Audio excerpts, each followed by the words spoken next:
guys, let's go ahead and get started with the show.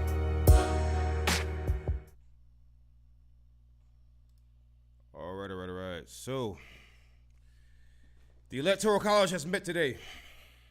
The Electoral College has told us something that was, I gotta say, truly shocking. You know what the Electoral College told me? That MAGA wasted not only your time, but their own time. They told me what I already knew. That it was over. That there was no such thing as this being a so-called rigged election. There was no such thing as the Electoral College was just gonna side with Trump. The Electoral College so far is looking like they're gonna go with Joe Biden. Okay, I'm just gonna throw that out there. It's looking that way. You can assume what you like, but I'm gonna tell you that it certainly looks like Joe Biden is gonna be the president come January 20th. Now, that being said, the reactions have been precious, I must say. The reactions have been quite delicious. You know, there are times whereas people surprise me, not only with their actions, but their stupidity. See, actions in itself, physical action, that in of itself doesn't cause so much of an issue, because in that moment you can calm somebody down from physical action. But once somebody is convinced in their mind that something is true when it's not true, well, that, my friends, is a whole different story. So, guys, we're going to be covering news stories today. You can call in 253-203-6784. 253-203-6784. That is the number to call in. And if you call in, guys, understand you can bring up election news. You can bring up that kind of stuff. I just want you to understand, guys, that at the end of the day, it is my show. You know, people call in and be like, "Whoa, you gotta let me say this." And it's like, sure, you can say what you like, but if you call in and curse me out, if I tell you to F off, well, it is my show.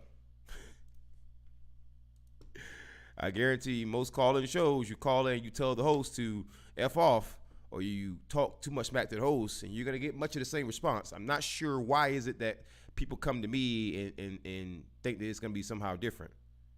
It most certainly isn't. So I want you to not so much respect where people are coming from or try to understand where they're coming from. I just want you guys to show a level of restraint, you know, sometimes. Now, with that being said, guys, today we're going to be looking at some of the reactions from the election results and some of the reactions from the Electoral College. Now, before we do that, guys, we're going to drop a link to my Discord into the chat.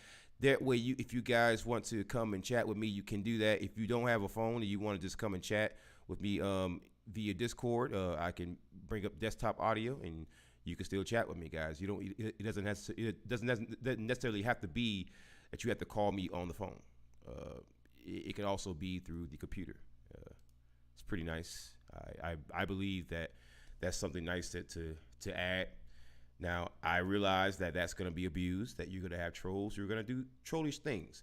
However, if you do trollish things, I'm going to troll you back, or I'm just going to ban you where you can't just do that. You know, I just don't want people to do silly stuff. Okay, all right. So if I'm going to let you guys go ahead and do that, let's not abuse that. Let's not be silly. Use it for what it's intended for, guys. All right. Now, with that being said, we're going to cover several news stories from different sources. It's not just going to be from Fox News. It's not just going to be from your favorite source. It's going to be from different sources. Now, the reason why I do things that way, guys, I want you to understand the reason why I do things that way. It's because if I do things that way, I show you guys different sources, and I don't just show you one biased, silly source. Because if I didn't do that, then what some people would say is that I'm being biased, or I'm just giving them CNN, or I'm just giving them MSNBC, or I'm just giving them Newsmax or Fox News, and I'm not. And you're not going to be able to accurately depict me as doing that. So, with that being said, let's go over to the live scene, guys. All right. Let's see what we got. We had a story here on Newsbreak. Electoral College meets to choose Joe Biden for president. That's on Newsbreak. It's the first story we're going to cover. Newsbreak is a news aggregator. You get news from different sources that they're all coming to one singular source, and you can get this app on your phone. You can have it on your computer. You can have it on your tablet, but it's nice to have so that if you want a collection of news and different perspectives from different sources, or if you just want to find out where your local news is, if you're moving into like a new area, Newsbreak is a great resource to actually use here. So we're going to be covering the first story. Electoral College meets to choose Joe Biden for president. I mean, they just came out and said it, and honestly, that's what it was. All right. Presidential electors for the Electoral College are meeting across the United States on Monday to vote and formally choose Democrat Joe Biden as the next president, according to the Associated Press. Electors will meet in all 50 states and Washington, D.C. to cast their votes. The votes will then be sent to the Capitol and tally in a joint session of Congress on January 6th. Vermont kicked off early voting on Monday, with its 3 electors voting for Joe Biden. All right, this is from Joey Garrison. New, Vermont's 3 electors cast their votes for Joe Biden and Kamala Harris, becoming the first state to vote in today's Electoral College meeting. You know, that's very, very interesting. The one thing about Vermont, man, is that you know, it's kind of hard to get like a read on that state. You know, I seems like a state that I would like, but then I find that there's a lot of super duper left leaning stuff there, but then there's that balance.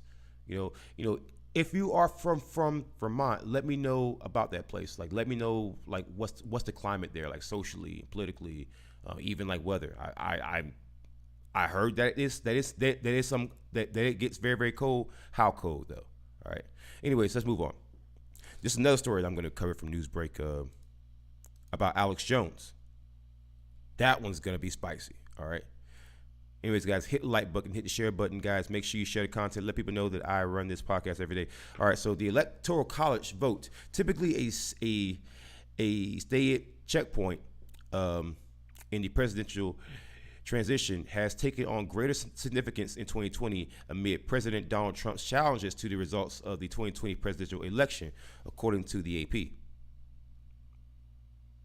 The president continues to maintain the 2020 election was stolen from him through fraud, though his campaign has supplied little evidence. Though his campaign has supplied little evidence supporting his allegations and had numerous state and federal lawsuits dismissed. Biden won 306 electoral votes to 232 votes for Trump, with 270 votes needed to be elected president. So Biden trounced Trump in terms of the popular vote and also the Electoral College. Laws in 32 states and Washington, D.C. require electors to vote for the popular vote winner, but faithless electors or electors who don't vote according to the state's popular vote winner are unusual because they are typically chosen for party loyalty, according to the AP. As laid out by Article 2, Section 1, Clause 2 of the U.S. Constitution, each state gets as many electors as it has members of Congress, 2 senators, and the number of members in the House of Representatives. Though Washington, D.C. has no representation in Congress, it gets 3 votes under the 1961 Constitutional Amendment. Biden plans to address the nation as the former president-elect on Monday night after the Electoral College has voted. All right. So it says find links and times for live streams of the state's electoral votes here. So we're going to copy that and drop that in the chat too for you guys, because I'm here for you, you know. I'm not here for anybody else. I'm here for you guys because I love you. All right. So make sure I drop that in the chat for you guys. All right. So we're gonna move on to another story here in a second. Let me just open up my chat here. Drop this down in my chat. All right. Let me go and drop this live chat right here. So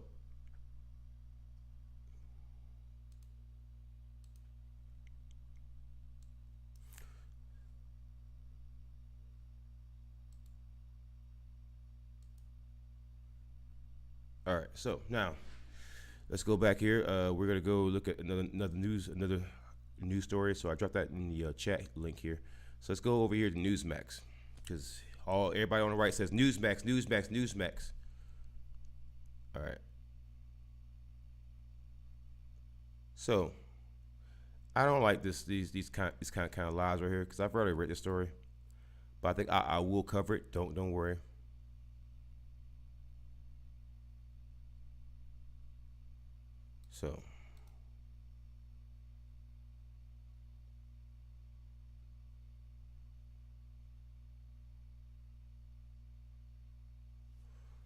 So all right. So we're gonna be looking at the Newsmax take of it, because we got the one take of it from Newsbreak from the Associated Press. So now let's get one from Newsbreak.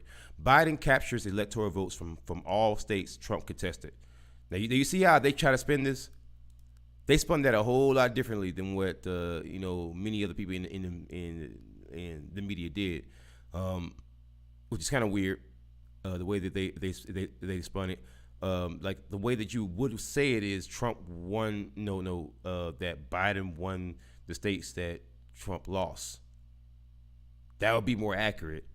But Biden captures electoral votes from all states Trump contested. See, that's a way of wording it as, trying to make the winner look like the loser, or make the winner smaller. Because the way that you word that to be accurate and just right to the point is Biden wins electoral votes, right? That's a much easier statement than Biden captures electoral votes from all states Trump contested. Like, that doesn't even make sense as a fucking sentence, really. It's just so unnecessary. But Newsmax, we're gonna give him a chance. This is published on December 14th, which is today. Electoral college members in all 6 battleground states where President Donald Trump most fiercely contested the results cast their ballots for Democrat Joe Biden on Monday, appearing to cut off the president's path to overturning the election. Appearing to cut off the president's path to overturn the election. Appearing. You see the different word is here, the different wording here. All right. The vote marks the watershed moment some Republican lawmakers have said would signal the end of their support for attempts to overturn the November 3rd election. So now that the Electoral College has met, a lot of these the Republicans who were behind Trump trying to overturn this election, they're gonna back off. All right, because once that happens, that's kind of it, man. I mean, you could bring it up to the freaking Supreme Court, and the Supreme Court has already shot down the Texas lawsuit. So All right. The 16 electors in Michigan voted for Biden, according to the 63 votes cast for him earlier in Arizona, Georgia, Nevada, Pennsylvania, and Wisconsin. Biden will have enough electoral votes to be officially declared president-elect when members have cast 270 ballots, which is expected after California votes. Congress will officially count the votes on January 6th. Electors in 50 U.S. states and District of Columbia are voting for president and vice president in time-honored constitutional ceremonies that have drawn new attention this year after Trump refused to concede and insisted that the election was quote-unquote rigged. Wow. Many Republicans have refused to recognize Biden's victory as a result of typo right there. It's a typo, Newsmax. Newsmax. Typo, but you know what? We're gonna move past that. Many Republicans have refused to recognize Biden's victory as a result. That's the typo of those claims, saying the president had a right to pursue legal challenges and to let the process play out. And now with electors casting their votes, it seemingly has. Still, the president is continuing his challenges with roughly 5 weeks to go until the inauguration date of January 20. The Electoral College obviously brings some finality to this. Senator John Thune of South Dakota, the chamber's #2 Republican, told reporters last week. And South Carolina GOP Lindsey Graham, another Trump ally, said when asked whether the president should concede, "I'll talk to you December the 14th. So that means that old Lindsey Graham, old sweet sugar booty Lindsey himself, might turn on Trump. See, say it ain't so. How many times have I told MAGA, right? Stop telling me about Lindsey Graham, about how loyal he is, about how wonderful he is. How many times have I told MAGA that? I told him that Lindsey Graham is a dirty double-crossing, backstabbing snake. That first of all, it shouldn't matter if you're MAGA or not. Lindsey Graham sucks. How many times have I told you that? Huh? How many times have I told you that it doesn't matter who you are, you should never trust Lindsey Graham? Interesting, huh? Real interesting. Let's go back here. Trump said on Fox News on Sunday that he'll continue to fight the results even after the U.S. Supreme Court on Friday rejected a bid by Texas to nullify the election results in 4 of the 6 battleground states. A case the president had called, quote, the big one, end quote, that was supported by Republican attorney generals in 18 states and 126 Republican members of Congress. On Monday, Georgia Republican Party Chairman David Schaefer tweeted that Republican electors in the state also met at the state capitol to cast votes for Trump and Vice President Mike Pence because a Trump campaign lawsuit contesting the state's result is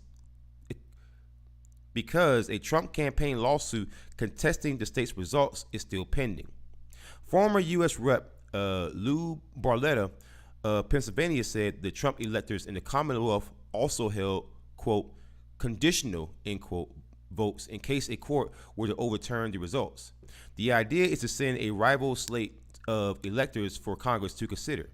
But there's only one certified slate of electors that Congress can recognize from a state, and their move is, quote, not going to work as a matter of law, end quote, said Edward Foley, a president and director of an election law program at Ohio State University, who has studied disputed elections.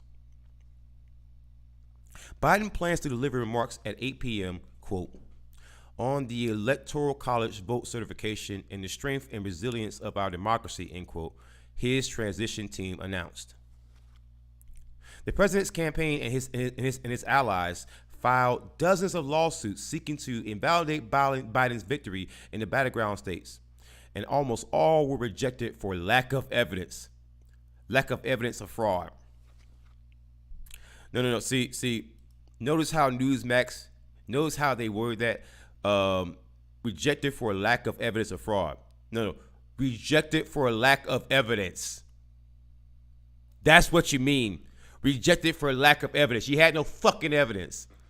Yeah, The president has been pressuring Republicans in Congress and in states to help him overturn the election, and has urged has urged state legislators to appoint rival Trump electors. So you want you want states to send rival electors to the Electoral College when Congress can only pick one, only legally pick one slate of actual electors. They can only legally do that. That's in the Constitution. They can only legally pick one. So it doesn't matter if you send another group with you, with the actual legal members of the Electoral College. Congress can only pick one from one slate, and the law is clear on that. Rick Bloomingdale, a Biden elector in Pennsylvania, said before the meeting at the state capitol in Harrisburg that he was confident his vote would be counted and that Trump's efforts to overturn the election would fail. Rick Bloomingdale says, at noon on January 20th, Joe Biden is going to be the president of the United States. He is he's also the president of AFL CIO. It's mind-boggling to me that we have people that are actually trying to conduct a coup and take votes away from the voters. Pennsylvania elector Paige Congietti said she was especially proud to cast her vote for Biden because she worked at the U.S. Treasury Department when he was vice president, and now is mayor of Scranton, his boyhood home. It shouldn't matter who your parents voted for. If you're a kid growing up in Scranton, you should know that you can that you can become president, Cognetti said. Most electors are meeting in their state capitals with restricted access and social distancing because of the coronavirus pandemic. Nevada conducted its meeting entirely by video conference, and Arizona didn't publicly disclose the location of its gathering to keep it quote-unquote low-key. There were protests against Trump's election outside the Electoral College meeting in some states in 2016, and there could be demonstrations this year. Trump supporters gathered to protest in Washington on Saturday, at times clashing with counter-protesters and police.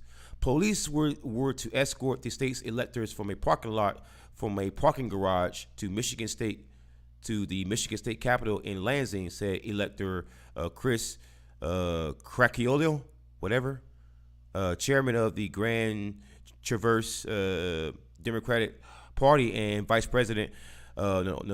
chairman of the Michigan Democratic Party. So that is a mouthful. That is Newsmax pretty much conceding the game there. And I'm sure now Newsmax is going to be canceled because Newsmax just kind of spelled it out for you. But I'm pretty sure when MAGA hears this, they're going to be really upset. So Newsmax pretty much concedes. There you go. So I'm not sure what MAGA's going to be doing with that. They're probably going to, cancel Newsmax. They're probably going to say that Newsmax is now fake news. That Newsmax, now they're going to say that Christopher Ruddy, the owner, the CEO of Newsmax, he's a bad Jewish person. So it's going to be very, very interesting to see how that turns out, because it just is. So we're going to close out Newsmax here, right?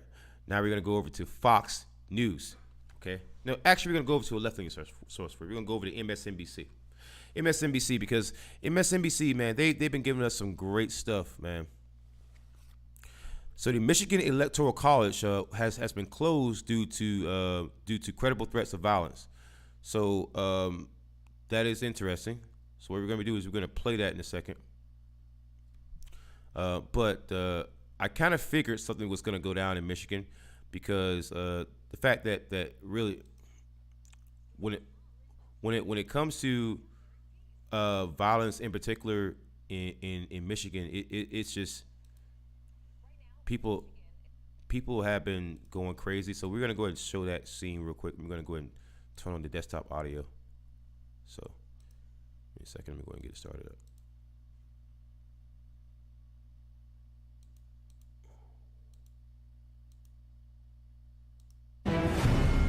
Right now, Michigan is getting ready to cast its electoral votes. It is a routine part of election mechanics that would normally be purely procedural, but nothing is normal or routine right now, as you well know. So instead of being a public procedure, Michigan's Capitol building is shut down for today's vote because of, quote, credible threats of violence. Joining me now from Lansing, Michigan, is NBC News national political reporter Vaughn Hilliard. Also with me is our Michigan Whisperer, Politico Magazine chief political correspondent, Tim Alpert. Gentlemen, welcome. Vaughn, doors are locked, public's not allowed in. What's it like outside?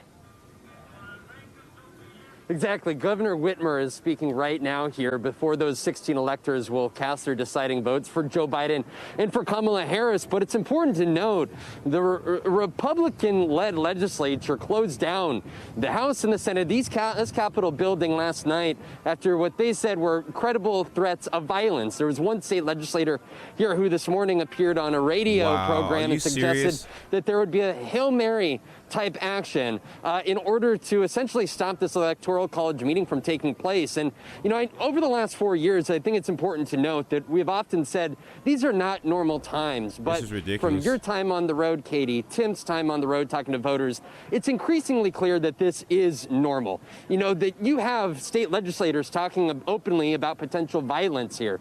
You have 126 U.S. House members who signed on to a lawsuit to overturn election results. You have the one-time America's mayor urging state legislatures, including here in Michigan, to set different electors for Donald Trump, despite Joe Biden winning this race. You had Governor Whitmer, who was the subject of a kidnapping plot in which 14 men here were charged in October in an attempt to kidnap her. Just last weekend, the Michigan Secretary of State had dozens of armed individuals outside of her house harassing her after the certification of the election results here in Michigan. And so while this afternoon, this very hour, Michigan will cast its 16 elector votes for Joe Biden and Kamala Harris. That is crazy. That's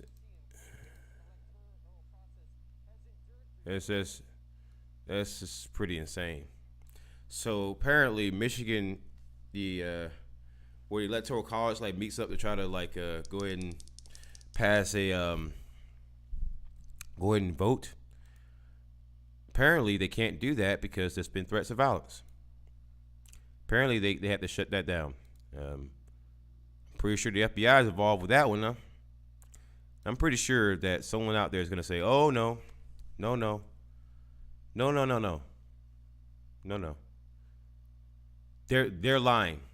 All right, there's no way that there's threats that are going on. There's no way that people are out there harming others and acting the fool. I know there's no way that that's actually happening. And I'm pretty sure that those people are going to pop up and say that, right? Let me go ahead and say something real quick. I want you to understand something. I'm not a big fan of government, especially not police, especially not judges. To be honest with you, I think the population of judges and police needs to be at the very least halved. When I say halved, I'm not saying that I should bring on any violence towards them, but honestly, if that happens, I wouldn't cry. However, with that being said, that doesn't mean that you sit there and you try to use violence to overturn, an election when people were voting. Now, in Michigan, you've had electors. Now, the Electoral College had, in Michigan, when they actually convened there, they had to actually shut it down to the public because of threats of violence. Basically. So that was not shocking to me because we were just reading in Newsmax about how they made a suggestion that might happen. So it's not shocking if it's going to happen anywhere. It's going to happen in Michigan where you got Governor Gretchen Whitmer. Whitmer she is vastly becoming the left's version of Trump, man. She's that polarizing. And she knows that she's polarizing, and she's using that whole look at me, I'm to support this white woman, this skinny white woman, innocent, frail looking, and they're so scary, wary. Those evil men, they're gonna come get me. She's using that image a lot. She's using that image a lot, and because of that, she gets whatever she wants a lot of times. And she screws over citizens, and those citizens who are not so fucking retarded, but they can see past her bullshit, they get mad. And those people get mad and they act out. Now, I'm not saying that in this case they have a righteous or legitimate reason, but let's not pretend like Gretchen Whitmer in the state of Michigan. I'm not sure if that state is that Michigan? Yeah, that's freaking Michigan. Let's not pretend like they've always done right by their people. Remember Flint? Remember those neighborhoods? How about all the police brutality?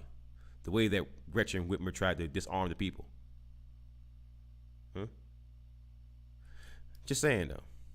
Just saying. Let's go back here. So that was MSNBC, right? Now we're gonna go over to Fox News. Fox. Holding out for hope. Holding out for hope. Holding out, bro. Listen to me. Read this. Okay, Fox is trying their best to swing harder to the right towards Trump to try to get their viewers back because they putting out some real hard garbage lately. Republican electors in Pennsylvania, Georgia, cast votes for Trump, hoping for court victories. Republicans are taking measures in case they succeed in court.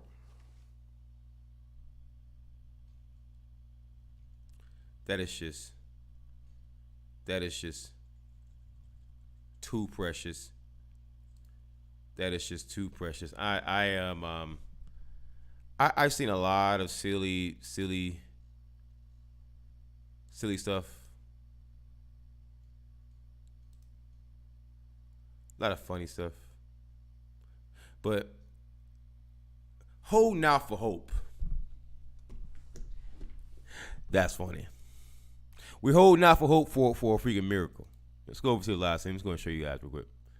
Republican electors in Pennsylvania, Georgia, cast votes for Trump, hoping for court victories. Okay? They're holding out for hope, guys. They're holding out for hope. I'm going to go ahead and drop this into the chat because I just want you guys to see this is just precious. It's just absolutely precious. It's beautiful. It's beautiful, sweet music. Beautiful, sweet music, you know. When I see people holding out for hope, that's the best kind of hope, you know. Holding out for hope. Let's get into this article here, man. That's just too precious. While Democratic electors in Pennsylvania and Georgia cast their states' electoral votes for Joe Biden on Monday, slates of Republican electors in those states cast votes for Donald Trump just in case legal challenges succeed. So let me get this straight. You don't then say, okay, I'm not going to cast my vote for anybody. You're going to cast your vote for the other guy who you happen to like, just in case court battles that have not been concluded yet succeed. And you want me to believe that you were originally in this just for fairness. I'm going to say it for you again. There is, right? Not only did they not cast the votes, these certain members of the Electoral College, not only did they not cast the votes for Joe Biden like they wanted to, like they should have, but they didn't cast the votes for the other guy who didn't even win. And now you want me to believe that those people should remain as members of the Electoral College of those particular states. They should absolutely not. If there's a way to get them out of there, get them out of there. You know, I'm just saying. All right, let's go back here.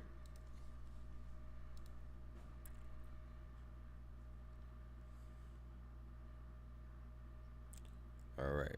The Pennsylvania GOP said in a press release that the Trump campaign asked the Republican electors to do this in order to reserve any potential rights to legal challenges that could overturn Monday's vote. The Trump campaign and other Republicans have claimed that elections in states including Pennsylvania and Georgia ran afoul of state laws, compromising the ballot counts.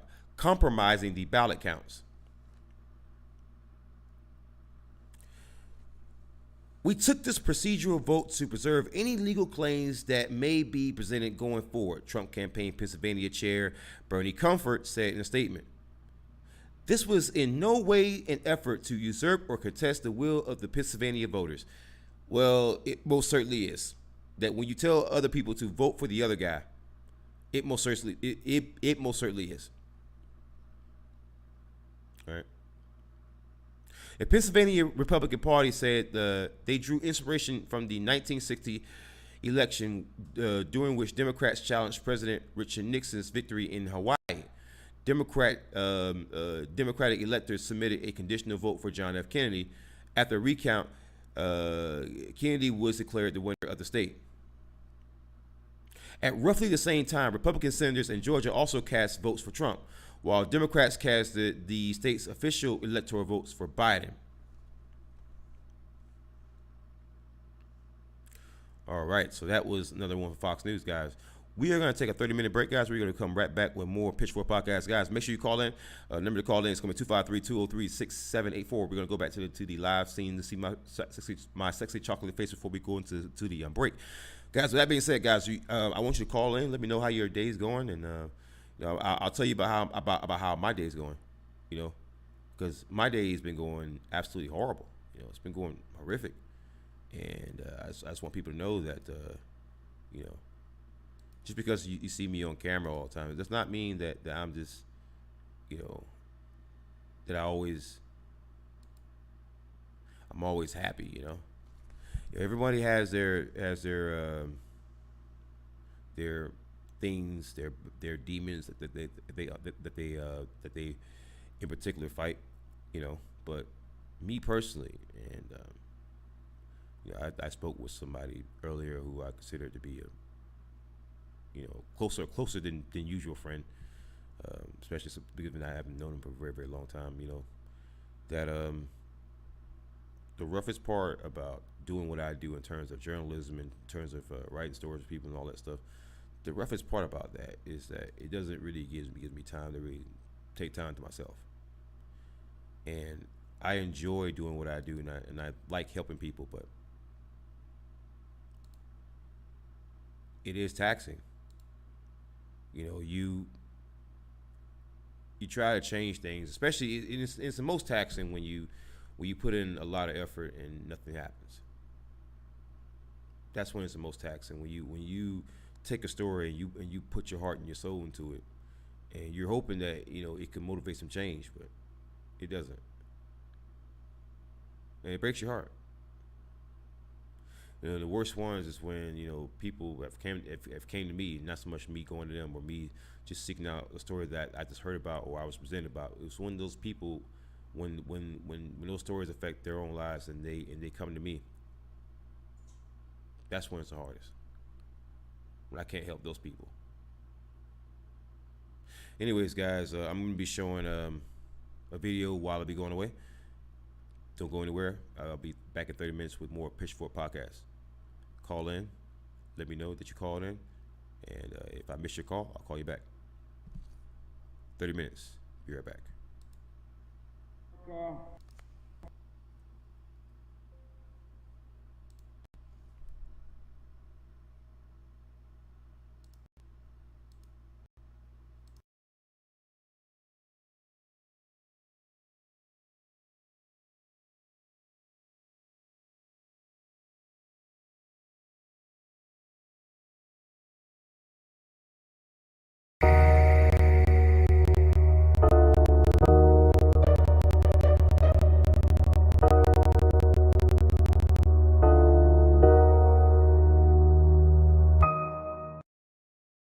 Florence County Sheriff Kenny Boone pleaded guilty this morning to embezzlement and misconduct in office. I had been an employee of the Florence County Sheriff's Office since 1987, when I was 21 years old. Boone is accused of using both county and federal funds allocated to the Florence County Sheriff's Office for his own personal use. This is Sheriff Kenny Boone. Crime is actually going down in Florence County. Are you sure about that? Court documents show Boone purchased bicycle equipment, groceries, coolers, electronics, and clothing from various vendors. The man that you saw in all those video clips was former Florence County, South Carolina Sheriff Kenny Boone, but his real name is William Boone. And if you think that story and that opener was the only part about this story that is both bizarre and frightening, then you don't know Kenny Boone, because Kenny Boone is by far one of the most psychotic sheriffs I have ever seen in my entire life.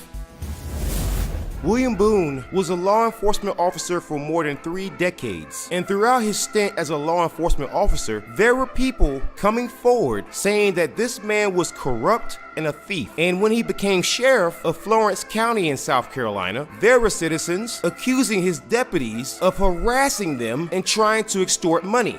Now you might be saying, these are only claims. The problem with that counterposition is that Kenny Boone himself was convicted of embezzlement and unprofessional conduct that began with his interaction with the Florence County Finance Director, Kevin Yoakum. I'm gonna let you hear these recordings, and keep in mind, not only are these recordings real, but they were featured on Last Week Tonight with John Oliver. So in these recordings, you're going to hear Kenny Boone appear to threaten Kevin Yoakum in regards to a hotel stay that Florence County didn't want to pay for because there were some suspicions that Kenny Boone wasn't exactly the most trustworthy of people. And that video clip that you saw towards the beginning of the video, where it was discovered that Kenny Boone was using state funds, taxpayer funds, for his own uses, you can begin to see why Kevin Yoakum might have been a little bit suspicious. And Kenny Boone did not like that. How much did he not like that?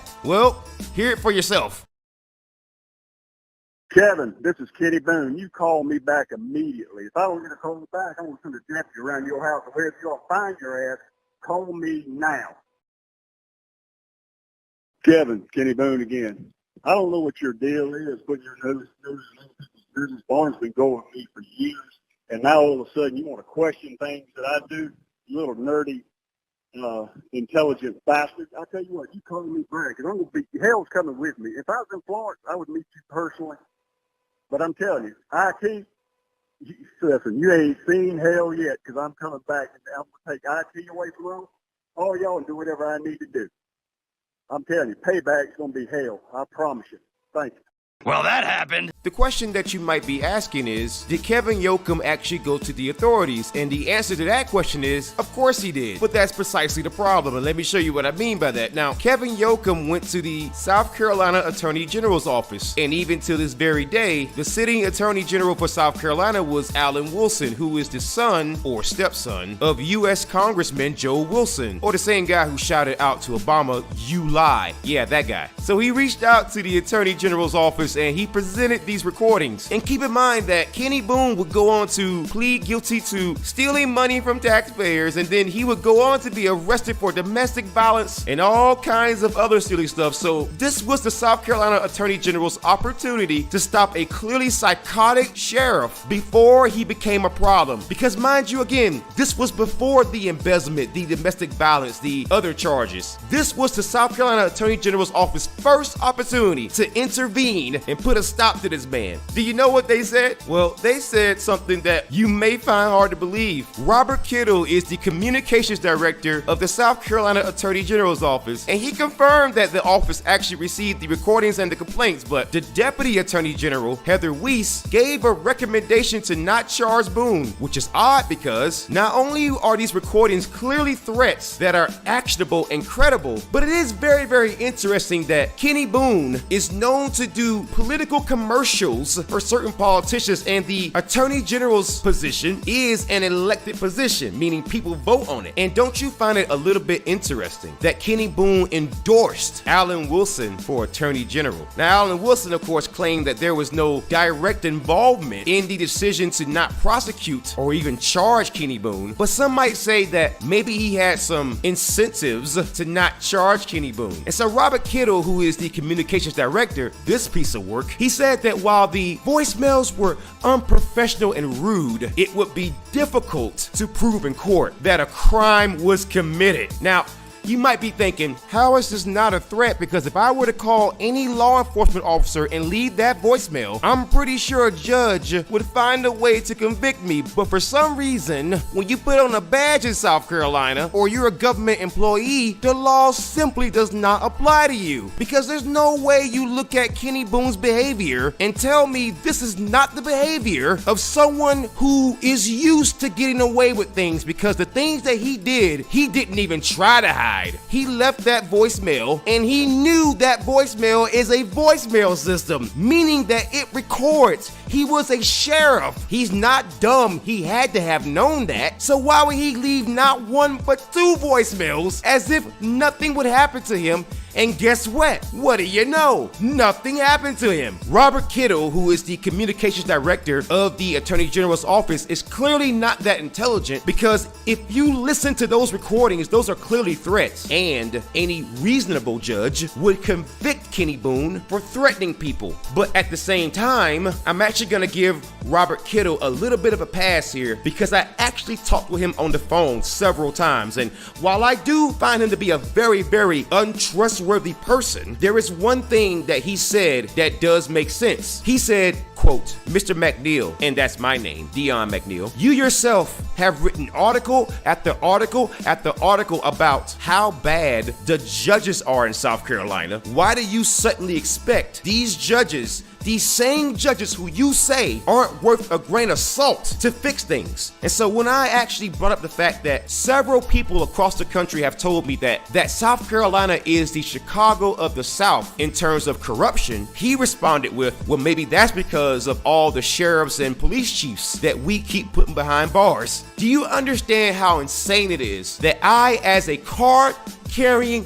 journalist, was told this by a state attorney general's office? Let that sink in for a moment. When Kenny Boone was busted for stealing things in office, and when he was arrested and taken to a correction facility and then in front of a judge, he was originally convicted and given 5 years in prison. But then later on, a judge by the name of William McKinnon decided to just suspend the sentence after only serving 18 months behind bars if Boone were to pay back the money he owes. Let me ask you a question. Do you think that your sentence would have been suspended if you were guilty of even half of the things that Kenny Boone was? Do you honestly believe you would walk away with a slap on the wrist like he did? And what makes it worse is that before he was convicted, he was placed on probation from the embezzlement trial after only serving just 18 months behind bars. Then we find out that while he was on trial for embezzlement and stealing money, Kenny Boone on one night decided to take a baseball bat, and during a heated exchange with his wife about paying for his legal fees and other issues, according to police reports, he assaulted his wife with that bat and then took that same baseball bat and struck the family cat with it. So this man not only was stealing things, but according to police reports, started beating up his wife and an innocent animal with a baseball bat. And so when the police arrived, Kenny Boone started threatening them with the baseball bat. And yet somehow, some way, Kenny Boone does not end up dead, unlike some other people in high-profile police encounters. This man pled guilty to stealing money, taxpayer money, on a state and federal level. He was threatening people. He then took a baseball bat and started assaulting his wife and an innocent animal. And yet this man has been given probation, slaps on the wrist, and even when there was an opportunity to intervene and stop this man, the South Carolina Attorney General's office did absolutely nothing. And so when he was arrested and booked due to the domestic violence situation, and after he posted a $10,000 bond, Kenny Boone found himself in trouble yet again. A circuit court judge named Paul Birch revoked the bond of Kenny Boone because, as a condition for the bond and his release due to the domestic violence situation, he was also placed on a no contact order with his wife. And somehow, some way, Kenny Boone found the way to come near his wife. And in fact, the same Heather Weiss, who did absolutely nothing and recommended no charges when Kenny Boone was threatening people, turns around and says that it appears that Boone wants to play by his own rules. Well, the reason why, Miss Weiss, is because your office, much like most of the government offices in South Carolina, is so corrupt, so up the rear end of police officers, senators, representatives, judges, and lawyers, to the point where they do play by their own rules because they know it takes an act of God to get your sorry self to do something.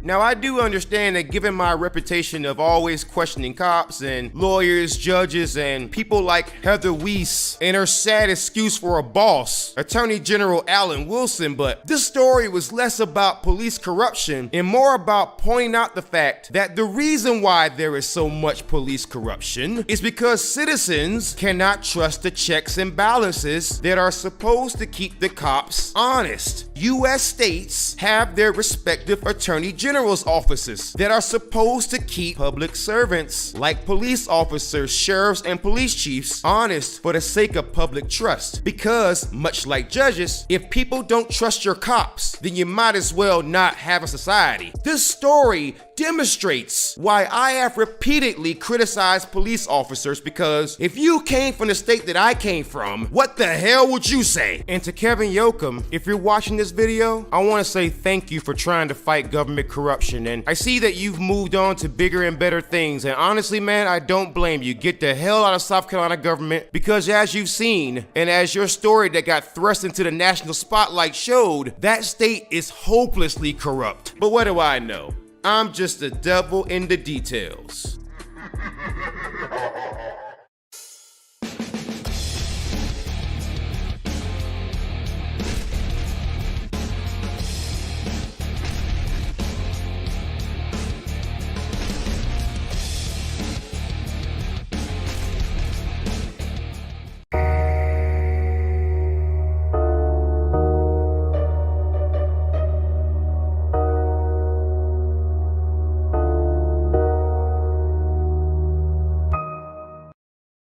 Former Florence County Sheriff Kenny Boone pleaded guilty this morning to embezzlement and misconduct in office. I had been an employee of the Florence County Sheriff's Office since 1987 when I was 21 years old. Boone is accused of using both county and federal funds allocated to the Florence County Sheriff's Office for his own personal use. This is Sheriff Kenny Boone. Crime is actually going down in Florence County. Are you sure about that? Court documents show Boone purchased bicycle equipment, groceries, coolers, electronics, and clothing from various vendors. The man that you saw in all those video clips was former Florence County, South Carolina Sheriff Kenny Boone, but his real name is William Boone. And if you think that story and that opener was the only part about this story that is both bizarre and frightening, then you don't know Kenny Boone, because Kenny Boone is by far one of the most psychotic sheriffs I have ever seen in my entire life.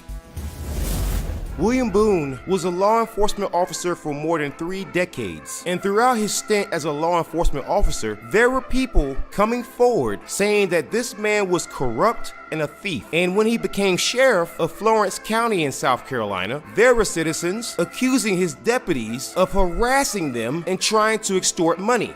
Now you might be saying, these are only claims. The problem with that counterposition is that Kenny Boone himself was convicted of embezzlement and unprofessional conduct that began with his interaction with the Florence County Finance Director, Kevin Yoakum. I'm gonna let you hear these recordings, and keep in mind, not only are these recordings real, but they were featured on Last Week Tonight with John Oliver. So in these recordings, you're going to hear Kenny Boone appear to threaten Kevin Yoakum in regards to a hotel stay that Florence County didn't want to pay for, because there were some suspicions that Kenny Boone wasn't exactly the most trustworthy of people. And that video clip that you saw towards the beginning of the video, where it was discovered that Kenny Boone was using state funds, taxpayer funds, for his own uses, you can begin to see why Kevin Yoakum might have been a little bit suspicious. And Kenny Boone did not like that. How much did he not like that? Well,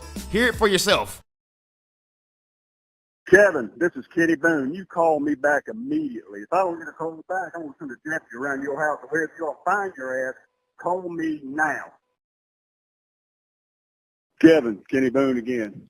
I don't know what your deal is, but your nose in other people's business. Barnes been going with me for years, and now all of a sudden you want to question things that I do, you little nerdy, intelligent bastard. I tell you what, you call me back, because I'm going to be, hell's coming with me. If I was in Florence, I would meet you personally.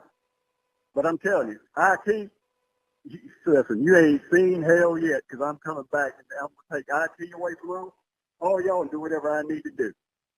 I'm telling you, payback's going to be hell. I promise you. Thank you.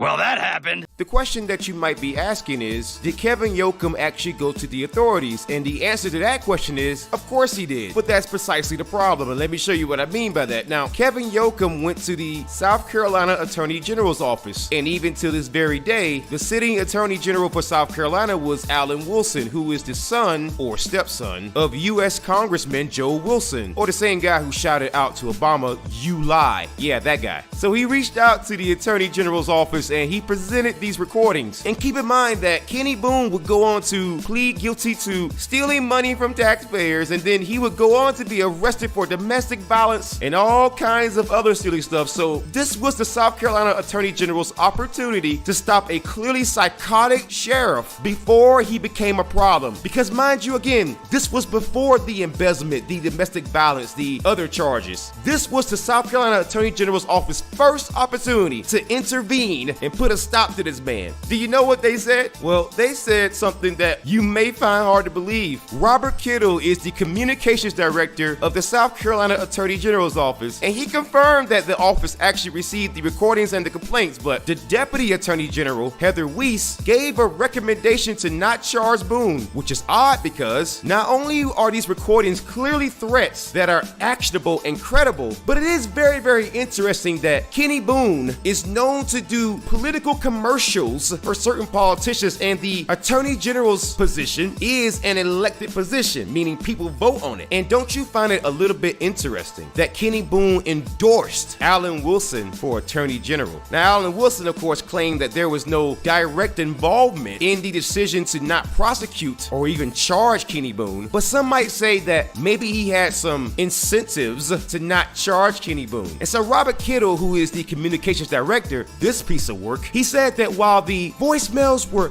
unprofessional and rude, it would be difficult to prove in court that a crime was committed. Now, you might be thinking, how is this not a threat? Because if I were to call any law enforcement officer and leave that voicemail, I'm pretty sure a judge would find a way to convict me. But for some reason, when you put on a badge in South Carolina or you're a government employee, the law simply does not apply to you. Because there's no way you look at Kenny Boone's behavior and tell me this is not the behavior of someone who is used to getting away with things, because the things that he did, he didn't even try to hide. He left that voicemail, and he knew that voicemail is a voicemail system, meaning that it records. He was a sheriff. He's not dumb. He had to have known that. So why would he leave not one but two voicemails as if nothing would happen to him? And guess what? What do you know? Nothing happened to him. Robert Kittle, who is the communications director of the Attorney General's office, is clearly not that intelligent, because if you listen to those recordings, those are clearly threats, and any reasonable judge would convict Kenny Boone for threatening people. But at the same time, I'm actually gonna give Robert Kittle a little bit of a pass here, because I actually talked with him on the phone. We're back. Let's go back over to the live scene, guys. We are going to be back. We're going to be covering some more things. Let me just go ahead and get some camera stuff out of the way first. All right, so let's get some base stuff out of the way. All right, guys, so we just took a 30-minute break. We are back for a 30-minute break, guys. If you want to follow the Pitchfork podcast, links are in the description for my social media hashtags. Guys, remember, you can call into the show, 253-203-6784. Again, the number is going to be 253-203-6784. Again, call in. Let me know how you feel, guys. Now, I must go ahead and reiterate again, this is also my show. And there's no other podcast show you can just call in, just curse everybody out and just tell them, you know, you are the worst guy ever, you're like everything else. That's fine, you can say that kind of stuff. But guys, remember, I do run a show, and I must try to keep the show on air. So therefore, try to be a little bit respectful. With that being said, let's go over to the live scene. There are a few stories that I wanted to cover, guys. Cover that from Fox News. So now we're going to be covering CNN.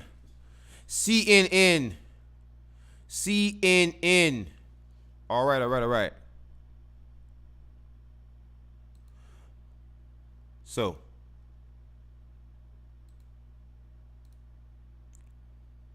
this is going to be Paul Mitchell.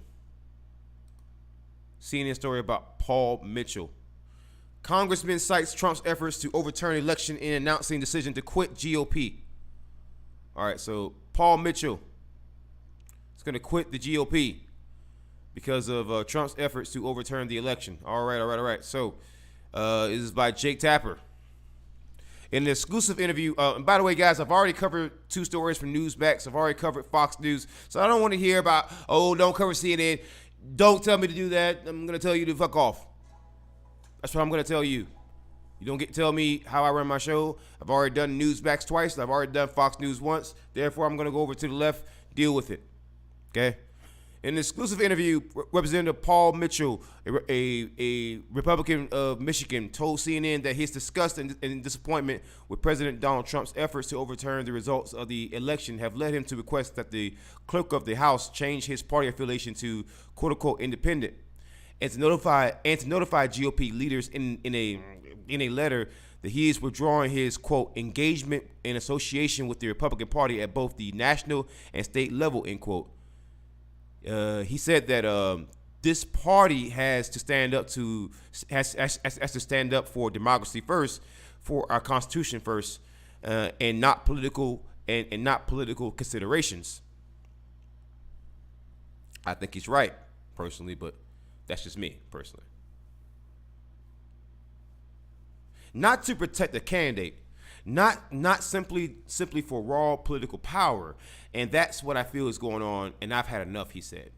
Mitchell, who is retiring at the end of the session of Congress, says he fears that the House GOP leadership's participation in the ongoing president's conspiracy theories and attempts to disenfranchise millions of American voters to overturn President-elect Joe Biden's victory could cause, quote, long-term harm to our democracy, end quote. Now, mind you, Mitchell is retiring at the end of the session, right?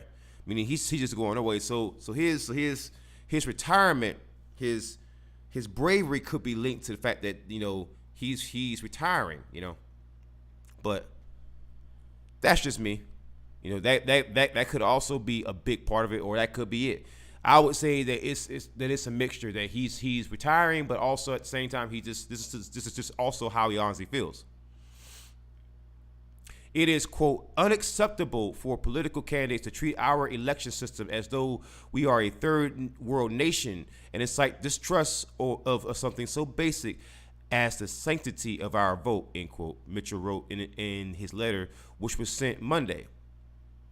Mitchell noted that Republican leaders have been, quote, collectively sitting back and tolerating unfounded conspiracy theories and stop the steal rallies without speaking out for our electoral process, end quote. And the last straw for him seemed to be, quote, the leadership of the Republican Party and our Republican conference in the House actively participating in at least some of those in at least some of those efforts, end quote.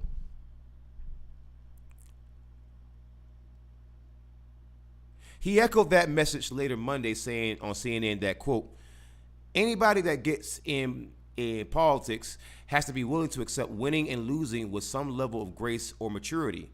I've done both. Losing is brutal, it's personal, it hurts. But if you're not willing to accept that, you should not be in political leadership. This country needs it desperately, and unfortunately, we haven't seen it demonstrated much. We haven't seen it demonstrated as much as we should, end quote. So it was very, very interesting to kind of hear that. Again, he is retiring, so he's a GOP rep out of Michigan, but he is also retiring. So keep that in mind. You know, this could be just him, just his going away party. Whereas, you know, now that you're not seeking re-election, you don't particularly care about what voters think about you or what anyone about or about what the president even thinks of you, because he can no longer affect you. So anyways, let's move on here. Last week, 126 House Republicans, including top leadership, signed onto a lawsuit the Texas Attorney General tried to bring to the U.S. Supreme Court to block all votes in 4 states Biden won: Georgia, Pennsylvania, Michigan, and Wisconsin, and award the electors to Trump, who also joined the suit. The complaint, which was full of lies and was called, quote unquote, garbage and quote unquote insanity by conservative legal experts, was summarily rejected by the Supreme Court. Now, Jake Tapper is not being objective here. He says it was full of lies, and you know, he should have allowed the conservative legal experts to call them full of lies. You know, he inserted himself into the story there, and that's definitely one problem with Jake Tapper. I mostly agree with everything that's being put here. Except his bias is kind of coming through, and it does come out in a lot of things that I write too, but I'm honest and forthcoming about that, you know. Whereas Jake Tapper, I mean, he's not really being objective here, you know. If you read what he just wrote, that very last sentence, I'm gonna just highlight that, right? I totally agree that, yeah, like the suits were full of fucking lies, but Jake Tapper has to be a little bit more objective than that as a journalist, you know.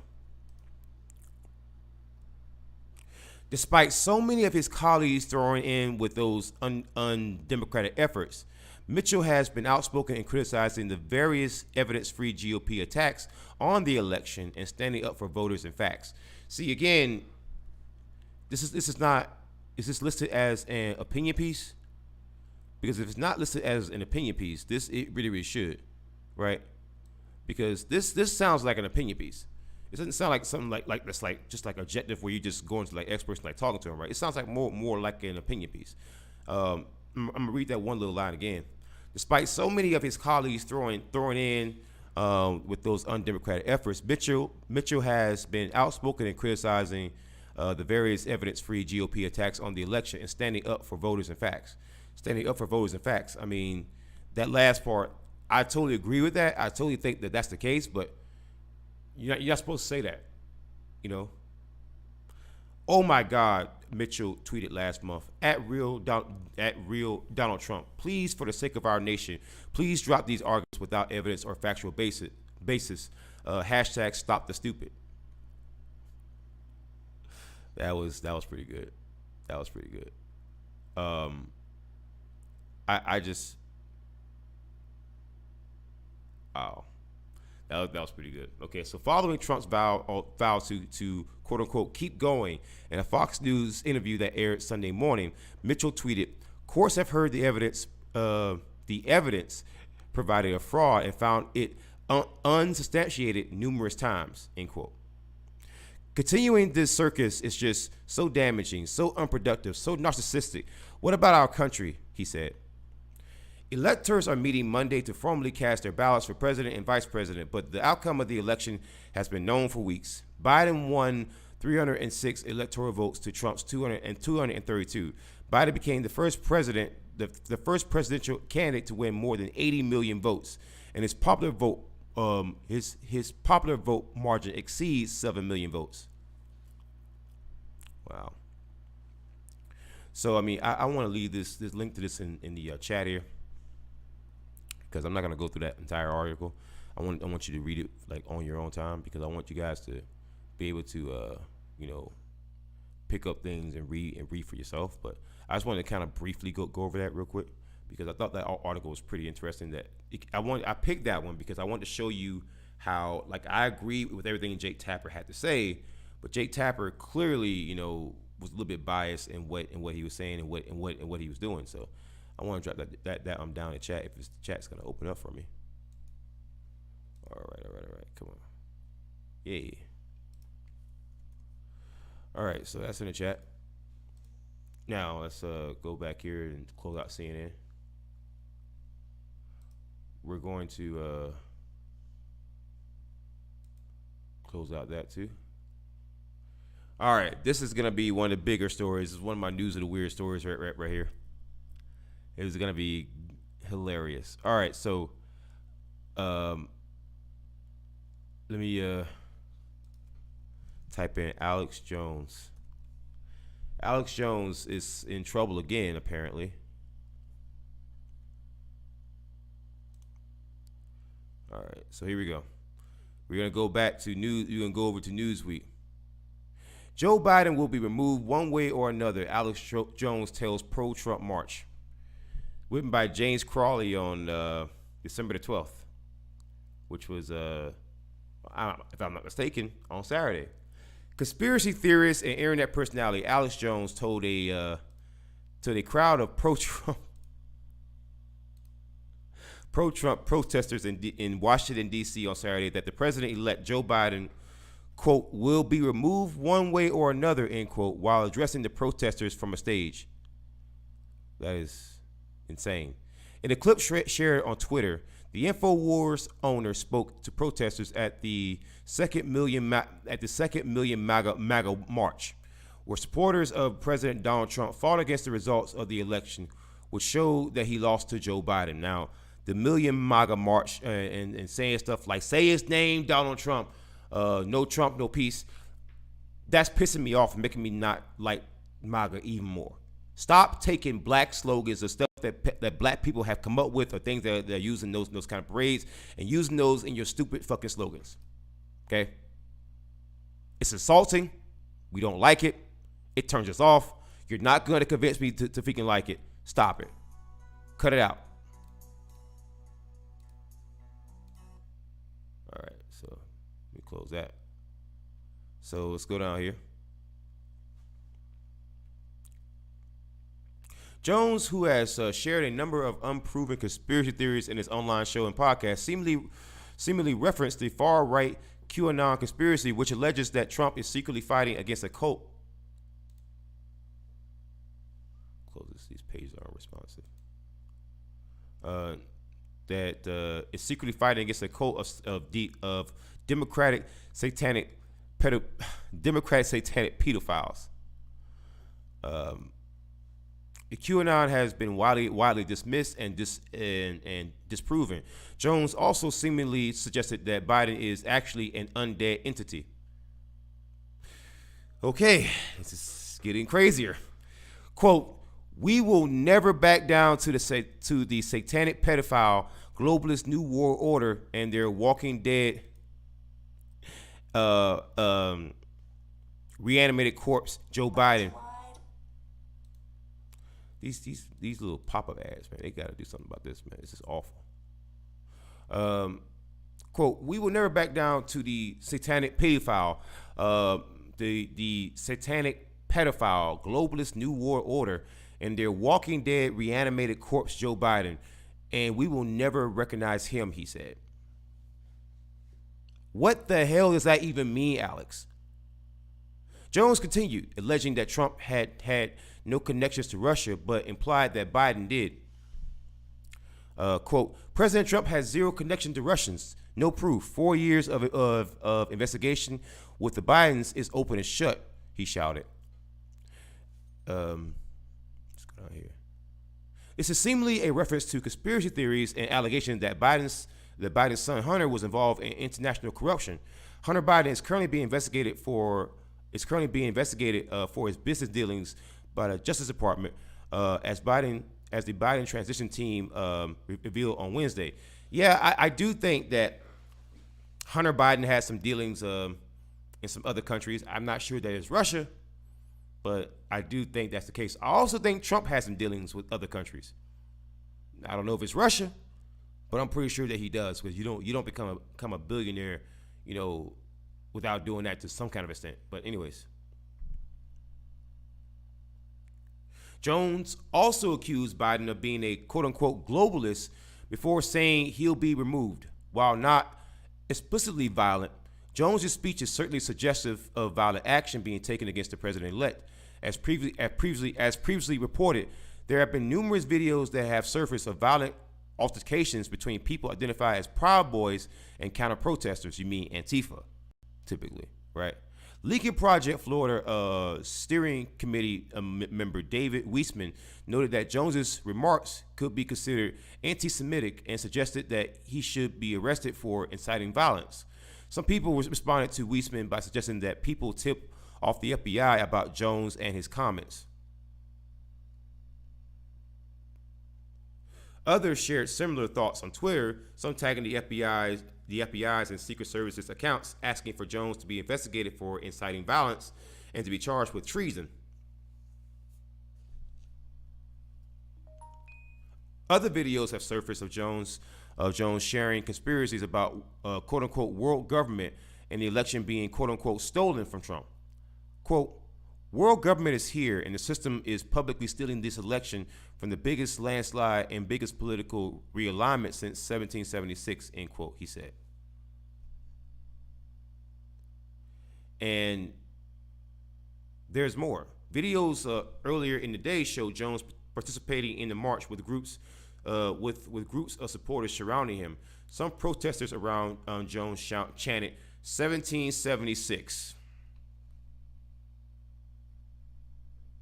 You know, that is. I'm gonna go over to the live stream real quick.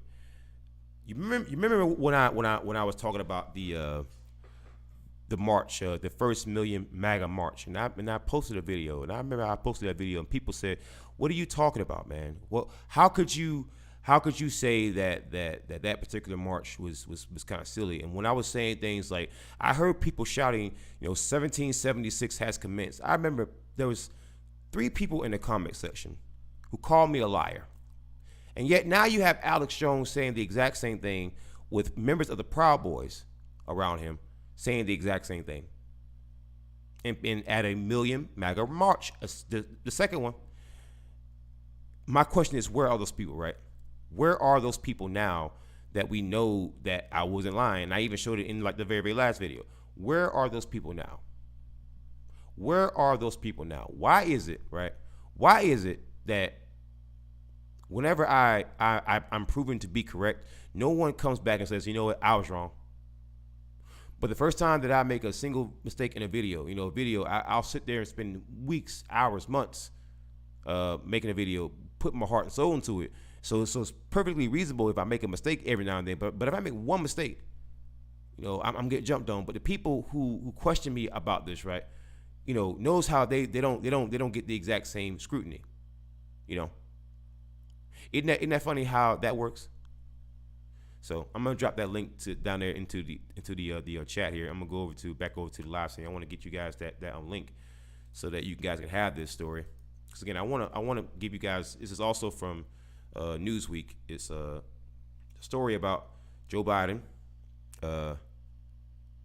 and also with Alex Jones, who apparently seems to think that it's a good idea to say certain things that are suggestive about hurting Joe Biden. Now, do I think that Alex Jones truly meant, that he was going to hurt Joe Biden and that he was going to kill him and that he was going to be quote unquote removed one way or another?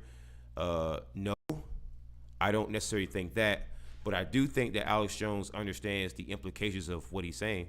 I do think that Alex Jones understands that there's people in his audience and there's people who are members of the Proud Boys who are going to take those words and be emboldened by it.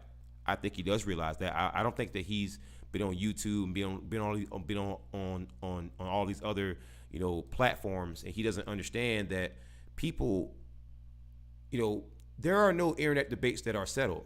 The only internet debates that are settled are people who get freaking swamped, basically. There are a lot of things out there that are urban legends and myths, but if you dare question it for a second, you'll get swamped by a bunch of fanboys, and people will back down because it's like, I don't want to be harassed, so I don't want to be harassed or be threatened or anything else, so they'll like back down and then basically decide that basically backs down because one side's being too like fucking spaz-manian goddamn devils. Everybody said, well, that side lost. It's the most retarded fucking concept ever, but that's what happens on YouTube, That's what happens on YouTube. It happens all the time. It happens on YouTube, happens in real life. And the worst part about that is that people wonder how we ended up in like a Me Too, Pitchfork type of mentality, type of society. Well, you fucking fostered it. You encouraged it. When you encourage these fucking internet battles, like shit, like internet, like the internet blood sport shit, or where someone questions like a concert creator, let's say like Bearing or like donut operator, or people with particularly toxic fucking audiences. What will happen is those audiences will then descend upon that person, and then to start being fucking assholes, and then that person will typically back down, and then it's like, well, you lost, or you a loser, and it's like, no, you're just fucking psychos. And then you wonder why this side of YouTube gets fucking censored so much. Honestly, if I'm YouTube, I don't really blame them in some cases. I remember that there was one 17-year-old transgender person That person said something really stupid, like all white people are racist, all cis people are transphobic. It was some silly shit, right? It's like there's some silly shit. I remember that. I can't remember that their name, but I do remember that. But the person at the time was 17 years old. You had people in this. You had the anti-SJW community, the men's rights community, the MGTOW community, you had the pro-white people. You had a bunch of people out there, especially people like on the right, jumping on this 17-year-old transgender person. I remember some of those videos that were telling this person to kill themselves. And it's like, do you understand the stats with trans people killing themselves? On top of that, this person's a fucking minor. So I totally get why YouTube sometimes is like, you know what? I can't risk it. Had that person actually killed themselves,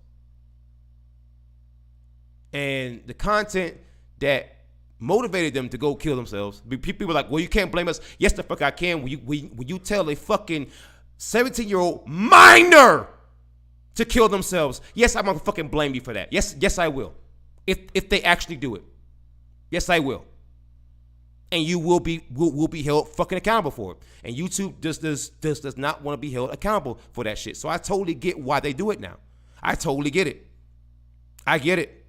I'm all for goddamn free speech. But at some point, some of these motherfuckers have got to shut the fuck up. Keemstar has got to fucking stop. People like Keemstar. People like Ethan Ralph. People like I like Bearing, but Bearing. People like Andy Worski, Sticks Hexenhammer, people like that with particularly toxic audiences. It's not necessarily their fault, but if you want to know why some of these censorious actions are happening, it's why, because when you have certain communities who have consistently toxic audiences, that's why I went out of my way to do my best to make those people leave, because I don't want fans like that. I don't want fans that if I make a video, you then, find a fucking 17-year-old transgender person and start harassing them. I have no problem you doing that with goddamn cops, politicians, lawyers, or fucking people like that who you pay your tax dollars to. You should be fucking harassing them every goddamn day. I have no problem with you doing that. But I got a problem with people thinking that because you dogpile a person, that means that you want a fucking debate. I got a problem with that. And so whatever YouTube wants to fucking do to curve that shit, sure, I'm on board with that. Because we are at the point where I've tried to be reasonable about this shit, but motherfuckers don't want to listen. So, all right then. You get what the fuck you paid for then. This whole idea, well, I can't be held responsible for my audience. You can do more. You can do more. You can do more. And plus, some of these content creators who make those claims, they are actually having a bunch of sock accounts, and they're actually actively participating in it.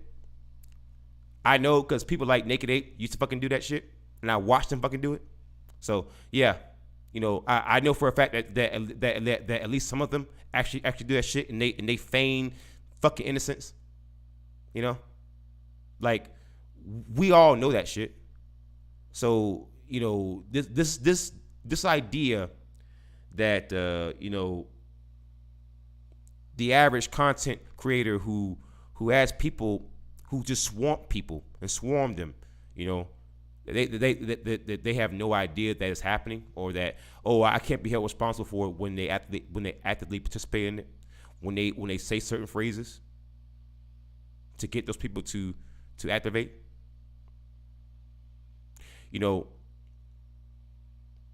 I remember when that situation with me and Barry happened, and YouTube came to me. They were going to delete his whole goddamn channel. Yeah. Don't believe me? Go ask him. And I'm gonna tell you, I don't care if it's him or anybody else. If that shit happens again, I'm gonna just let him fucking do it. And I'm telling you, you have my word, you have my fucking promise. I'm not changing my fucking mind on that one. I will do that shit now. No, and here's why. Because I remember when the whole Kraut and T shit was happening, right? People sat there and framed me, said I was part of a doxing server and all that shit. It said all that shit. And the same people who are telling me, oh, don't do that, you weren't there to say anything when people were falsely accused me. So I don't want to hear a goddamn thing. You know, I believe in free speech from the government, but in terms of businesses and that kind of shit, fuck you. You wanna know why? Because people said fuck me. And so you want people like me to not feel that way? How about next time you fucking step up and got them say something then? Until then, I'm gonna feel the way I feel.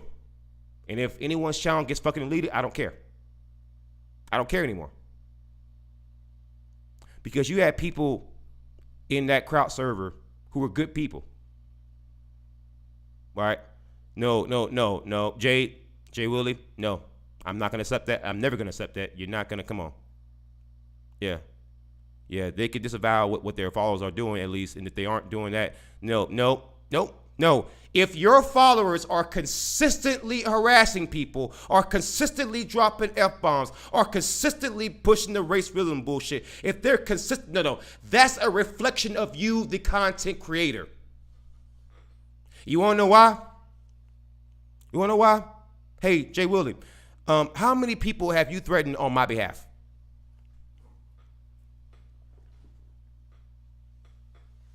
Zero, right? Zero. So that's why I say no. Because I know for a fact some of them actually make alternate fucking accounts and they actually jump in on it. So no, that doesn't work. You and I both know that fucking happens. And the one thing that I hate that happens, the first time someone plays stupid, I'm gonna ban you from the goddamn channel. Don't play stupid. You know how I am. I've never fucking lied to you. Don't do it. I hate that shit. I hate when people fucking lie to me when they know what the goddamn truth is. I don't like content creators who bullshit and say, oh, I just can't control my audience and all. If your audience is consistently harassing people and swamping people and raiding Discord servers and raiding people's goddamn raiding people's goddamn streams and shit, that's a reflection of you, the content creator. Now, if you have people claiming to do it in your name, that's one thing. We understand there are campaigns out there where people fake and do that kind of shit. But goddamn it, if I can see clearly where your fans are like that, and I've seen it consistently, I've seen it consistently from people over the goddamn years. Over the years, I've seen it over and fucking over again. If I keep seeing that shit, no, that is you. You want that shit because Ethan Ralph even told his fans to fucking do that shit. Right? And then you have people on the right who would never say shit about it. But then you have people out there framing me for shit that I never fucking did. I don't want to goddamn hear it. Nope. In one ear and out the goddamn other. Don't want to hear it. If you come here, you swamp my goddamn channel, I'm going to find out where you goddamn came from and have your whole channel fucking banned. Fuck the goddamn free speech. And if you feel that I'm wrong about this, it's some goddamn bullshit, the next time there's a fucking claim of a fucking doxing server, fucking speak up then. Give them the same grief as you're gonna give me. Until then, shut the entire fuck up. Because I was reasonable, was I not? And I was lied on. So therefore, there's no friends here. There's no consideration here. I don't care about playing fucking dirty now. Because no one else did. See, I was always the guy who played by the goddamn rules, right? I would never dox you. I would never go after kids. I would never go after people's goddamn families. I always played by the fucking rules. Let me ask you a question. Did Andy Warski play by those fucking rules? Did Edgy Spinks play by those fucking rules? Did Keemstar do it? Did Ethan Ralph do it? How about IBS, the fucking internet blood sports crowd? Did they fucking do it? I wish somebody would say if they fucking did, because I was there. I was fucking there. I know what I saw. So the one thing that I really, really am done with. I'm done with. One thing I'm done with, right, is people playing stupid. I'm gonna say it. Sticks Hexamer is a fucking racist. Tim Pool's a fucking racist. Brandon Tatum, Candace Owens, King Face, they were getting paid to say what they were fucking saying. Yeah. And I know because I was approached by the exact same fucking people. Yeah. Hey, Brandon Tatum, it was never supposed to be fucking you. It was supposed to be fucking me. Because if you were to compare me to donut operator, the only guy that really compares to me in terms of military experience and law enforcement experience and physical fitness and firearms training is donut operator. That's probably one of the only other guys on YouTube who really compares to me. So if you got me who voted for Donald Trump in 2016, who can clearly video edit, who can clearly go live, who can clearly give their opinions off the top of their head, don't actually need a fucking script, why would you not pick me? And why would you pick Brandon goddamn Tatum? Brandon Tatum, he's dumber than a fucking bag of goddamn rocks. Go listen to my best video and then go listen to Brandon Tatum's best video. Like, just put me on camera and put him on camera. Could he actually do a news and views in a minute or fucking less, where I can give you the basic concept of a goddamn news story in a minute or fucking less? Could he fucking do that? No. It was never supposed to be him. It was supposed to be me, because I can give you the meme-worthy shit while at the same time giving you the fucking political shit, while at the same time I was a Trump voter. While at the same time I had extensive military experience, extensive law enforcement experience, and on top of that, at the time I was a fucking journalist. It was supposed to be me. It was never supposed to be Brandon goddamn Tatum. But because I wouldn't bootlick and because I wouldn't just go with what fuckers were goddamn saying, well, I guess I was kind of excommunicated, right? But then the right kind of took me back over time, and then I kind of like separated myself some. You know, that's just the fucking thing, man. People play stupid a lot.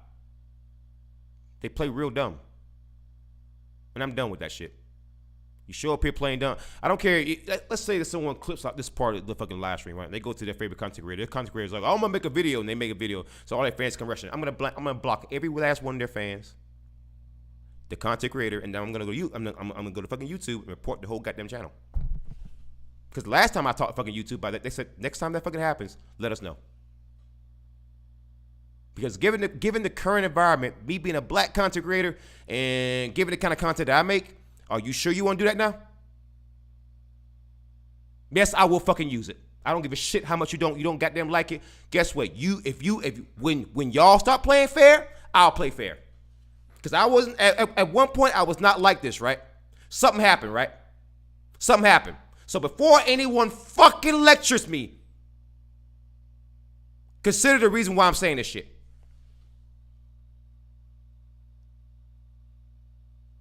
No, my patience for bullshit is gone. My patience for bullshit is gone. My patience for this insufferable idea that I have to keep listening to the people. Like, well, no, you have to listen to me. No, the fuck I don't. No, the fuck I don't. I do that because I want to hear people's opinions. But don't get that twisted as I gotta do something. I ain't gotta do shit but stay black and goddamn die.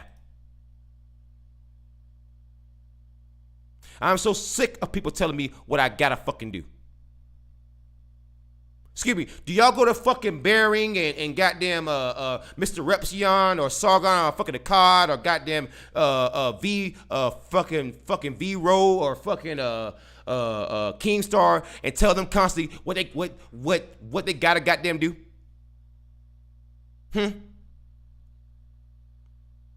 But all of a sudden you think that because I'm a fucking darky that you could come and tell me what the fuck they goddamn do? Let me explain something to you. I remember during the whole Crout and Tea saga, there was one content creator who told us that because the alt-right was there was one patron that he had, and they was giving him $15 a month.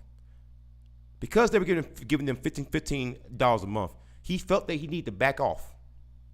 So his opinions can be brought for $15 fucking. Don't say shit to me. You know how much I'm getting paid in Patreon? Don't say shit to me. Because guess what? You're not even paying me for my fucking opinions.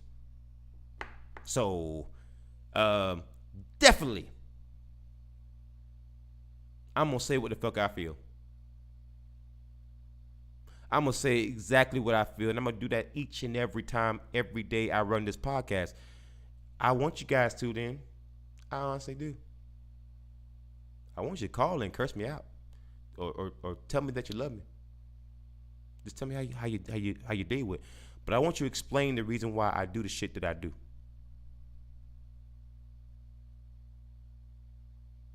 Now you understand.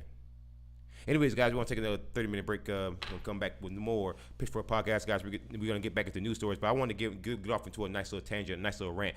I do that to kind of break up the news stories because, guys, if I just cover news stories, it's going to be getting kind of boring. And honestly, me just going off the top of my head is much better anyway. So, guys, I'm going to be going to take a 30-minute break. Before I do that, go check my social media. Social media links is going to be in the description. Now, I know I talk a whole lot of shit there, but, guys, you got to understand something.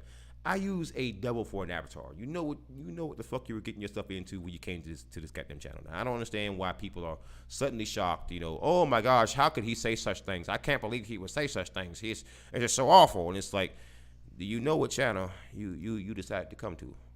Do you know what channel you decided to come to? You came to the Devil's Advocate channel, which means, all right, that I enjoy making content, but at the same time, I also need for you guys to understand that the kind of content that I make, right, it's not for the people who like the bootleg. It's not for the people who have certain narratives and want to stick to narratives, because I teach people to not stick to narratives. I teach people that if you're unwilling to change, you're unwilling to reshape yourself based on current reality, well, what's going to happen is you're going to fall for anything. All right? So with that being said, guys, we're going to take 30 minutes. We'll be right back with more Pitchfork Podcast. Again, when I come back, the number to call in is 253-203-6784. Again, the number is going to be 253-203-6784. We'll be right back with the Pitchfork Podcast, guys. I'm going to put something on for you so you can watch and enjoy it.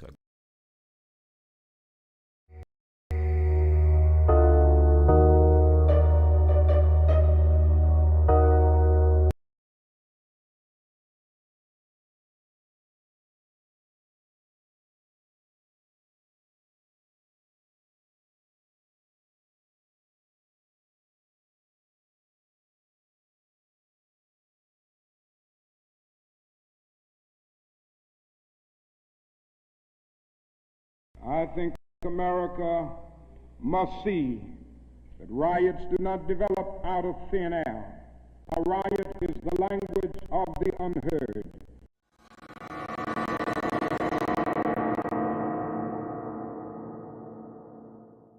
There are some people who love to pretend that there are no problems with policing and courts and everything else. And there's some people who make it about race and say that it's just Black Lives Matter and Antifa and other groups who are complaining about this. Well, unfortunately for that point, I'm not going to begin this video with an example of a black person. Instead, I'm going to use an old white woman. This woman's name is Brenda Bryant. She's a fugitive. You see, Brenda Bryant is a target of retaliation from the state of South Carolina through systemic targeting that made her a criminal somehow. And it's all because she won a Supreme Court case against the state of South Carolina where she was seeking justice for her daughter who was mentally disabled, who was gang raped and got an STD. And when the state would not prosecute, she sued the adult care facility in which her daughter was supposed to be washed. I've interviewed her several times. I have her phone number. I know her personally. Now, you might be asking yourself, how does this 60-plus-year-old woman who bakes cookies end up becoming a fugitive? Well, you see, her daughter, Stephanie Bryant, she is mentally disabled. And according to Supreme Court documents from the state of South Carolina, she has the mindset of a 7 to 10-year-old. Because it's all about the government controlling the person, taking the person for profit that they can make money off of through the state and federal dollars. When she was 2, she was diagnosed and with mental retardation. Now we call them special needs, but still she was delayed. In other words, at the age of about 20, Stephanie was on an 8-year-old level. When Stephanie turned 18, officials from the South Carolina Department of Disabilities and Special Needs, or DDSN, showed up to Stephanie's high school and essentially coerced her into signing herself into an adult care facility. So I stayed at home, kept Stephanie, and about when she turned 17, her case manager began to tell me that she needed to go in a group home, that she would learn so much more and she would become more independent, and that it would, just be more suitable for her. And I said, no, Stephanie is fine at home. She is my child, and she will stay at home until I'm not able to take care of her. So the case manager, every time we had a meeting, she continued to bring that up. She would even talk to Stephanie about it. Well, eventually, I just adamantly said no. So Stephanie turned 18. She went to school one day. The class mother for her special needs class for 2 or 3 years. Stephanie didn't come home on the bus. She never came home. And I thought there was a bus accident. So I called the school, and they said, no, there was no report of an accident. I called her teacher, and I would learn that the case manager went to her school and had Stephanie to voluntarily sign herself in to the group home. Wait, so let me make sure I understand, make sure I repeat this, because again, some people watching this may find this to be a little bit hard to believe, and you can't blame them, Brenda. This sounds outrageous. But basically, what you're saying is that a DDSN caseworker showed up to your daughter's special needs class with a binding legal document and got her to sign it. Yes. When you were her legal guardian. I was not her guardian. I was her mother. So basically, they saw it as, okay, this is a person who's just mentally disabled going to a high school, but we're not going to actually contact the mother before we get her to sign this. That's correct. And in fact, she had a job working as a dishwasher at Pizza Hut, something she loved and looked forward to. State was in control of my child. They got her Social Security check. They began to work her. They worked her on a county dump site, paying her like $1.35 an hour, working her about 40 hours a week. This went on from September until it took me 4 months to finally find out where my daughter was. We did not have the thousands. I went to see an attorney, and at that time, we are talking about 25 years ago, there was no way, the attorneys weren't even that familiar with special needs, the state agency for mentally challenged, and the guardianship issue for special needs. That was 25 years ago. Once in that facility, Stephanie was gang raped and got an STD. When Brenda heard about this, she was obviously upset. Stephanie was in the group home. Probably, she went in 93, so about 2 years, and we couldn't get her out. And so one morning, the staff member appeared at my house about 10 o'clock, and she said to me, Stephanie is missing. And I said, what? And she said, Stephanie's missing. We filed proper reports. Of course, my worst nightmare as a mother. In all the time she had lived on, Stephanie had never once gotten away from me. My worst nightmare as a mother was the morning they come and told me my child was gone. 3 men picked her up, and they took her across town and gang raped her all night. The next day, she would be found. She was found the next day. And the agency, and I'm shortening this, but the agency told Stephanie not to tell me she had been raped. The administrators, there were several administration people and the staff, and when I was at the house and they had found her, they had talked with her before I was able to get to her, and they told her not to tell me. They weren't going to take her for a rape protocol. I did that. I called the DDSN attorney, who then instructed Babcock Center that Stephanie was to be took to the hospital. Let me pause it there. Let me pause it there.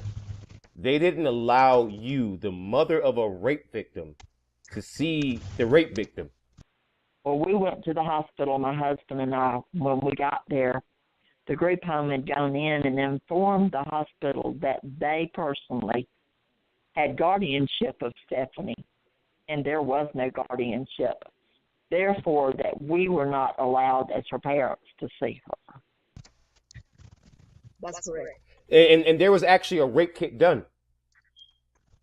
Yes, it was. And the rape kit indicated signs of sexual assault, correct? Definitely.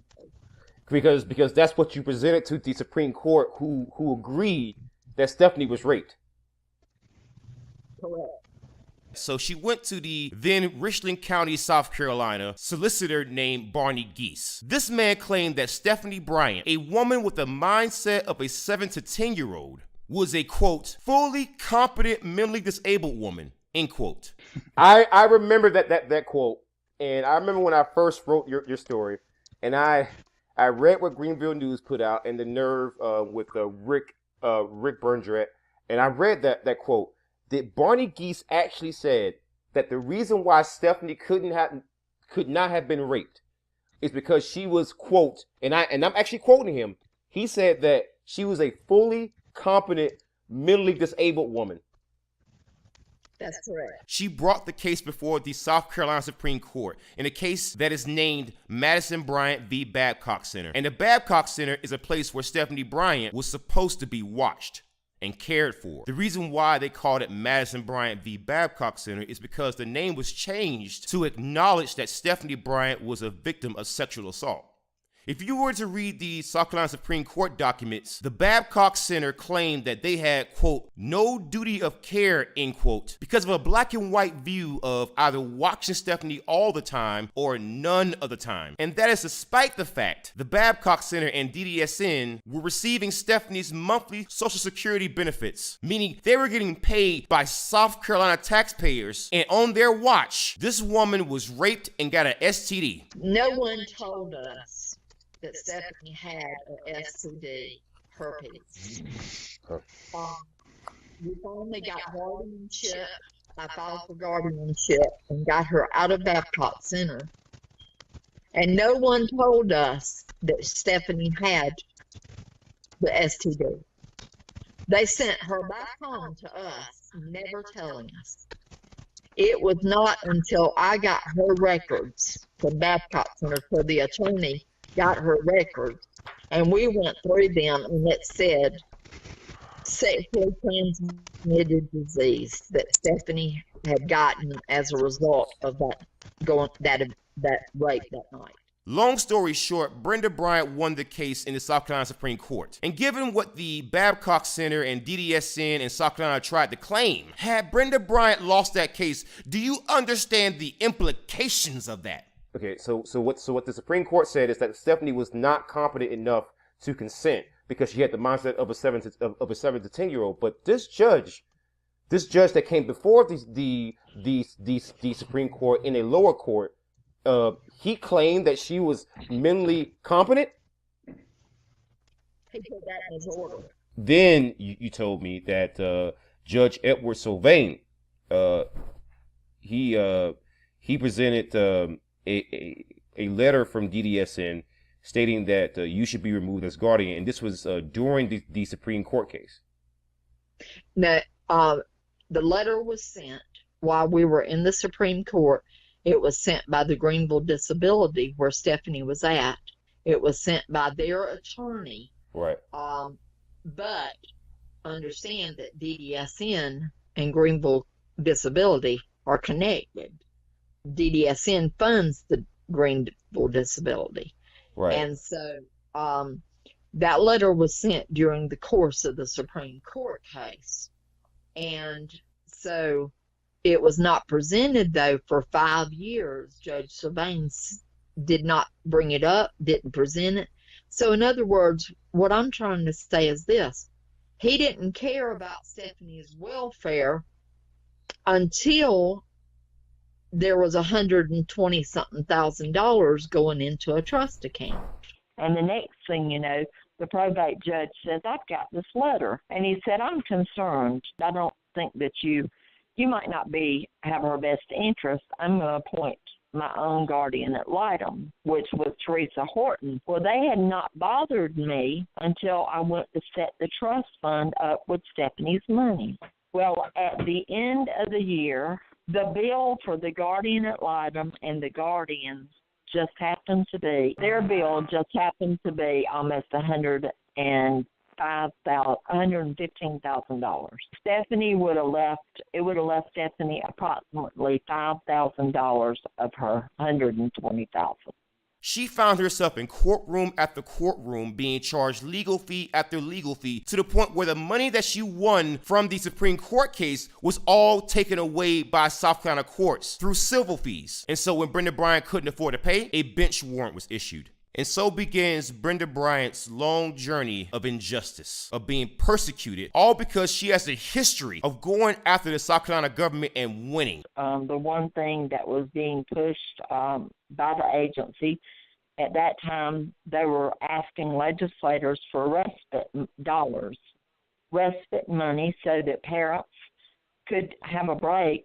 And so, long story short, the legislators approved the respite money, and when they did, the state agency didn't assist the parents. I became the voice for the parents, and I confronted the state agency. I said, wait a minute, you've got money for respite, why? And then, long story short, on that part, so I became, right. We're going back to the live began scene. to question.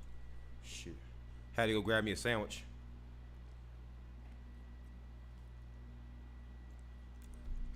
I've been a real grumpy one day. Mainly because I'm having some realizations. And I tolerate way too much. That, like a lot of content creators, most times, most guys,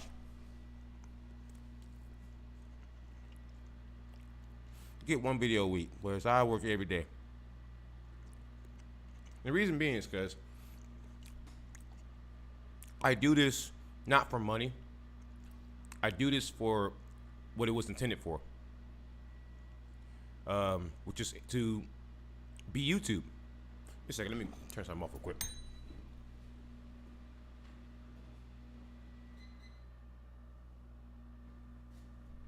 All right, so I'm back. Yeah, it's supposed to be YouTube. It's supposed to be, whatever you wanted to make it. And honestly, I like the entertainment value. I like to video edit. All right, so